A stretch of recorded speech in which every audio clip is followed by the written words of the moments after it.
Alright, I'm tripping. Anyway, welcome back to the channel. We're gonna be doing another review. I think I might just try to say reviews from Mondays. That way everybody just gets a chance to, read the chapter, as well as I get a chance to just get my thoughts together about what happened and everything going on in the world of One Piece right there. This chapter starts off, of course, with Big Usopp, Long Nose himself, pretending to have Conqueror's Haki. And there's a popular theory that every lie that he tells comes true. I would go more into that, but honestly, it's probably best I just save all that for a video one day that I do specifically about Usopp, the God King Usopp. Let's not front, bro. We already know what it is. Big goals all day. Big games, big goals. It seems like everybody in this chapter is trying to get together. I'm not gonna give away all of the panels because I definitely want you to go and read for yourself, because reading is fundamental. But anyway, so that being said, everybody seems to be getting together, figuring out what's going on, figuring out where everybody is as they make their way to the live floor. The next couple of panels, we deal with Yamato and his dad Kaido. I personally feel like this story for Yamato's arc, why I think Yamato will join the One Piece Pirates, the Straw Hat Pirates, not the One Piece Pirates, the Straw Hat Pirates, is because every single last one of them has, like, we go into a backstory about their life prior to the events, what led up to them.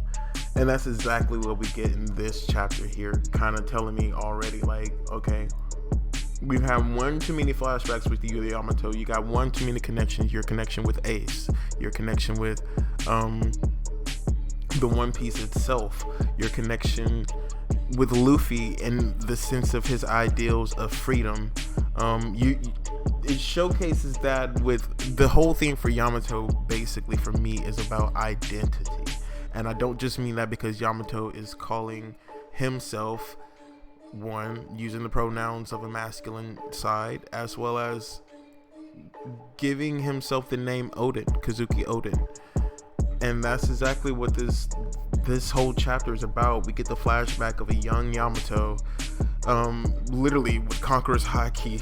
Can't be no more than like 9 years old, and she's just knocking people out.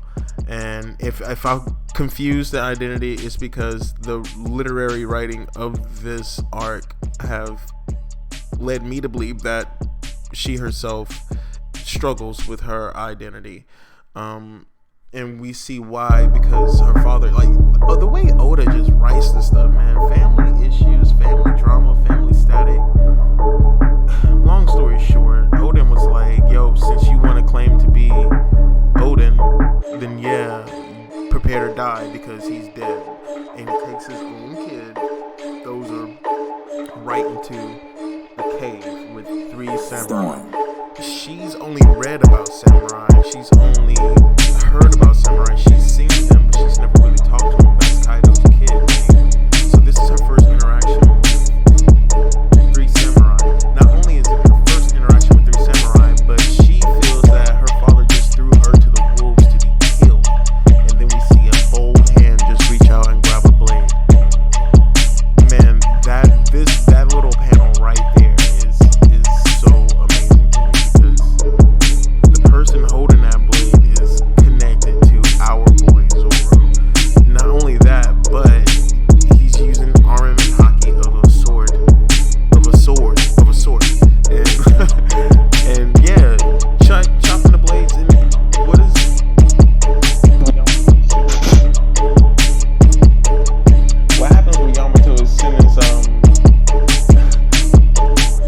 What happens to Yamato is, I just had the curtains fall in my room for some reason. I don't know. Maybe it's haunted down here. I'm not sure. Do you believe in ghosts? Leave a comment. Be sure to hit that like, by the way. All that stuff. That being said, yeah, the first time we see Yamato, she's getting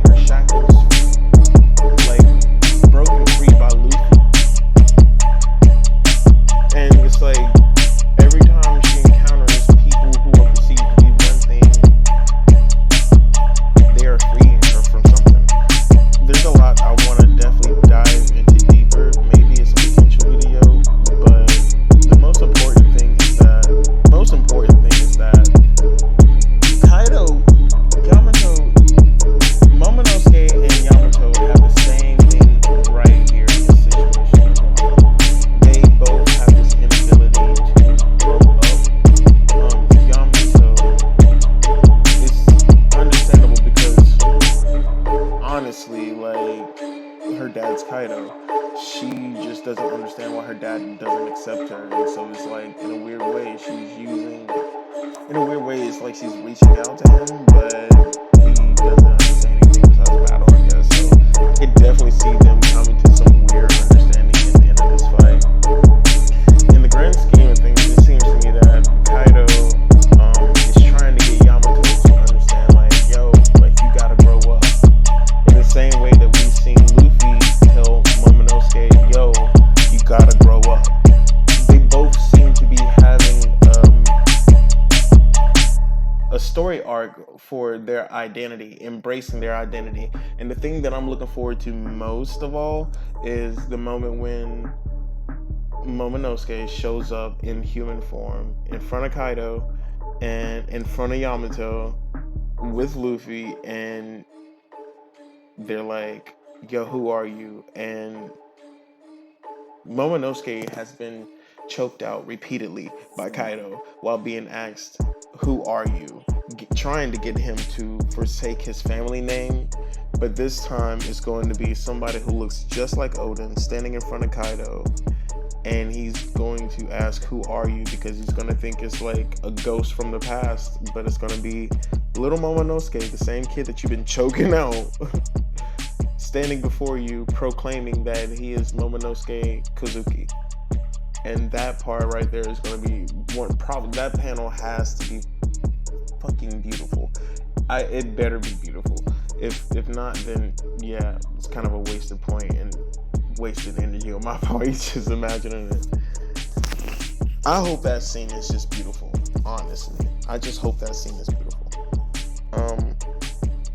Yeah, within the chapters to come, especially the chapter coming up, I'm thinking that we're gonna get more exposition into Yamato and possibly her training, and we'll probably get some background information about whoever this guy is that looks just like Zoro and what his connection to Zoro is. I think that we are definitely towards the end of the chapter going to get more insight on one of the fights going on. You got Big Mom, you got Pero, you got King and Queen, and everybody that they're fighting pretty much. And yeah, I don't know why I named the villains for some reason, but yeah, you got all those people going on. On top of that, you still got Luffy trying to get back to Onigashima. With that being said, I think we're gonna get some. So I think that we're going to get more exposition. I think we're going to get more exposition about Yamato and her history, what possibly happened after they broke out. I think we're definitely going to get more backstory. I think we're going to figure out what happened more with Yamato after they escaped. I think we're going to figure out how she may have gotten captured again.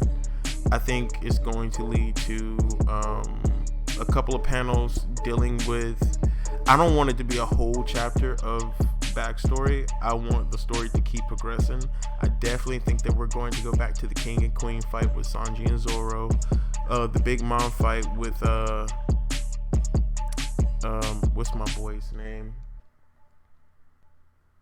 What is the homie's name? Monkey. Kid, Eustace Kid. I don't know why my brain farted so hard right there. But yeah, I think we're gonna see what's going on with Big Mom, Eustace Kid. We may get more possible cat dog action. We may get more Basil Hawkins and Killer. I definitely think that we are possibly going to have a panel of Luffy and Momo, like Luffy riding Momo to Onigashima, but he's not gonna land yet.